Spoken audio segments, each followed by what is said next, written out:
Duleep trophy India C versus India సికి సంబంధించిన key takeaways ఏంటనే చూద్దాం. There is always second chance in your life. ఈ మాట గుర్తుపెట్టుకోండి, వీడియో మధ్యలో చెప్తా ఎందుకనేది. ఇండియా డి ఫస్ట్ ఇన్నింగ్స్ లో బ్యాటింగ్ చేసింది. బ్యాటర్స్ అందరూ కూడా కొలాప్స్ అయ్యారు. ఆ తర్వాత వచ్చాడు రెస్క్యూ చేయడానికి మన టీమిండియా నుండి బాపు అక్షర్ పటేల్. తెలిసిందే కదా, రెస్క్యూ కావాల్సిందంటే అక్షర్ పటేల్ అడ్డంగా నిలబడిపోతాడు. 86 బ్రిలియన్ నాకు స్కోర్ చేసి టీంని కష్టాల్లో నుంచి గట్టెక్కించి 160+ స్కోర్ని అయితే బోర్డు మీద పెట్టిండు.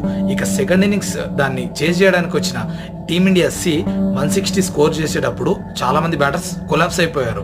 ఆ తర్వాత మధ్యలో వచ్చిన బాబా ఇంద్రజిత్ అలాగే అభిషేక్ పురల్ ఇద్దరు మంచి పార్ట్నర్షిప్ బిల్డ్ చేసి ఆ స్కోర్ ని ఈక్వల్ చేశారు. ఆ తర్వాత సెకండ్ ఇన్నింగ్స్ లో టీమిండియా డి బ్యాటింగ్ చేయడానికి వచ్చినప్పుడు ఫస్ట్ ఇన్నింగ్స్ లో ఫెయిల్ అయిన ప్రతి ఒక్కరు కూడా సెకండ్ ఇన్నింగ్స్ లో ఆల్మోస్ట్ ఆల్ పర్ఫామ్ చేసి 230 లీడ్ అయితే ఇచ్చారు.